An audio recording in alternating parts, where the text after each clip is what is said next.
এটা হচ্ছে আমার বাসির সাথে সেকেন্ড পার্টের ভিডিওটা। আগের পার্টে দেখলেই সকালবেলা স্নান করে আমি সুন্দর রেডি হতে চলে গেছিলাম। আর রেডি হয়ে যাবে দুপুরবেলা সব সুন্দর সেজেগুজে বসে গেছিলাম। আর এখানে শ্বশুর শাশুড়ি ছিল আমার, ওনারা আশীর্বাদ করে নিচ্ছিল। তো এখানে আমার পুরো সব কিছু রেডি হয়ে গেছিলো, শুধু সিঁদুরটা পরে চুলটা বাঁধা বাকি ছিল। তো ফুল আনার অপেক্ষায় ছিলাম যে ও ফুল এনে দিলে আমি চুলটা বেঁধে নিব। তোমাদেরকে এখানে দেখিয়ে দিচ্ছিলাম কেমন লাগছিল আমাকে দেখতে। একাই সেজেছিলাম, সেদিন আর কোনো মেকআপ আর্টিস্টকে দিয়ে সাজিনি। বলেইছিলাম ঘরোয়া করে আমাদের অনুষ্ঠানটা ছিল বাড়িতে, এই 70-80 জনকে নিয়ে, সেই কারণে ওদিন খুব একটা হেভি লুক করিনি, নিজের মতো করে হালকা পাতলা সেজে গুজে নিয়েছিলাম আর কি। আর পিছনে ডেকোরেশনের সাথে আমার শাড়ি কালারটা বেশ ভালো যাচ্ছিলো, একটু ভিডিও করে নিয়েছিলাম। আর এখানে সবার আগে মায়ের আশীর্বাদ, যেটা ছাড়া কোনো কিছুই পূর্ণ হয় না, সেটা হচ্ছে মা এখানে আমাকে আশীর্বাদ করে দিচ্ছিলো সবার আগে। তারপর একে একে পাপা, পিসি, বাড়ির আরও সবাই যারা বড়রা ছিল সবাই আশীর্বাদ করে দিয়েছে। আশীর্বাদ করার পর আর এখানে তো খাবার দাবার দিয়ে সুন্দর করে সাজিয়ে আমাকে বসিয়ে দিয়েছিল। এ নানান রকম রিচুয়ালস ছিল, সব এখানে আশীর্বাদ করার পর সেগুলো করে নিচ্ছিল পিসিরা, আশেপাশে কিছু কাকিরা ছিল, বৌদিরা ছিল, সবাই মিলে। আমি তো এগুলো নিয়ম প্রথম দেখছি, এগুলো জানিই না, কারণ নিয়ম দেখিও নি স্বাদের। সবাই মিলে এখানে আশীর্বাদ করে আমাকে থালার খাওয়াটা আর কি দিয়ে দিয়েছিল। তারপর এখানে খাওয়া দাওয়ার পরে পানের খিলি দিয়েছিল।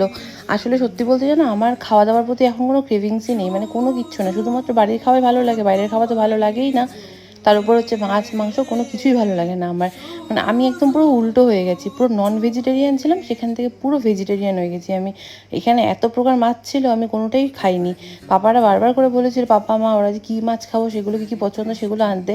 আমি বারবারই বলেছিলাম তোমাদের যেগুলো পছন্দ সেগুলো দিও, ওগুলোর থেকে কিছু একটা খাবো, কারণ আমার সেরকমভাবে কোনো কিছু খাবার প্রতি কোনো ক্রেভিংসই হয় না। আমি এই পনির ফুলকপি এসব দিয়ে খেয়েছিলাম। তারপর এখানে তো সবাই মিলে আমাকে আশীর্বাদ করেছিল, আশীর্বাদ করে গিফট দিয়ে দিয়েছিল।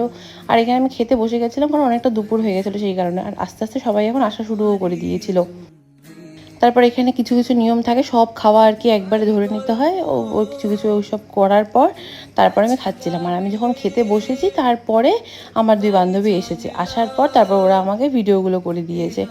এখানে আমি খাচ্ছি আর এখানে ওরা আমাকে ভিডিও করে দিচ্ছে। আমার সত্যি বলছি সেদিন খেতে খুবই কষ্ট হয়েছিল, মানে আমার ইচ্ছেই করছিল না খেতে। এখন আমার খাওয়া দাওয়া করতে সেভাবে খুব একটা ইচ্ছাই করে না। যাই হোক, তাও খেতে তো হবেই, একা নিজের জন্য ভাবলে তো হবে না, এই কারণে খাওয়া দাওয়াটা ভালো মতো করতে হবে। তারপর খাওয়া দাওয়া সেরে আমি ওকে বলেছিলাম কে একে চুলটা একটু ঠিক করে দেয় আমার, কারণ পেছনের ফুলগুলো কীরকম একটা খুলে যাচ্ছিলো। আর একে দেখো, এইখানে সুন্দর সেজে গুজে ফটো তুলে দাঁড়িয়ে গেছে। আর এখানে এই দুজন মিলে খেতে বসেছে, ওরা খেতে বসে আমার জন্য আবার ভিডিও করে এনেছে ওরা। আর এখানে একে একে সবাই আসছিলো, এসে এসে বড়রা আমাকে আশীর্বাদ করছিল। আর এখন সব থেকে বেশি জরুরি আমার কাছে এইটাই, জানো তো, এই আশীর্বাদটাই সব থেকে বেশি, যে সবার আশীর্বাদে যেন আমি সবটা যেন ভালো হয়। এতগুলো দিন তো ভালোই ভালো কাটিয়ে দিলাম, আর কিছু দিনের অপেক্ষা, সব কিছু যেন ভালো ভালো করে ছোট্ট প্রাণটিকে যেন আমি সুন্দরভাবে সুস্থ সবলভাবে যেন পৃথিবীর আলোটা দেখাতে পারি, এটাই এখন সব থেকে বেশি আমার চাওয়া তোমাদের সবার কাছ থেকে। সবার আশীর্বাদটা খুব দরকার। তারপর এখানে আরও সবাই এসছে, পাপা সবার সাথে পরিচয় করিয়ে দিচ্ছিল। তারপরে এখানে একে একে আমাকে তো আশীর্বাদ করেই যাচ্ছে। আর আমি এখানে যতটা পেরেছি সবারই আশীর্বাদ করার ভিডিওগুলো রেখে দিয়েছি, কারণ এগুলো একটা স্মৃতি হয়ে থেকে যাক, তাই না, সেই কারণে। আর এখানে আমরা তো খুশির কোনো একদম সীমা নেই আর কি। আর এখানে সবাই মিলে পুরো আড্ডা গল্প জমিয়ে দিয়েছে, এখানে আড্ডাও দিচ্ছিলাম। আর একে একে সবাই বড়রা আসছিলো, আশীর্বাদ করছিল, তখন আমি আবার ফটোও তুলছিলাম, এখানে সবটাই করেছি। খুব মজা করে দিনটা কাটিয়েছি আমি, জানো তো। আমি চাই প্রত্যেকটা দিন প্রত্যেকটা ভালোভাবে করে কাটাতে, প্রত্যেকটা মেমোরেবল করে রাখতে, আর প্রত্যেকটা জিনিস যেন আমি তুলে রাখতে পারি, পরে যেন আমি দেখতে পারি, সেই কারণেই ভিডিওগুলো সব কিছু করে রাখা। আর এখানে মেঘালিরা কেক নিয়ে এসেছিলো, কেক কাটিং করলাম, করার পর বাকি কেকটা দেখো ওইভাবে নিজে নিজেই খেয়ে নিচ্ছে। কেমন লাগলো ভিডিওটা জানি।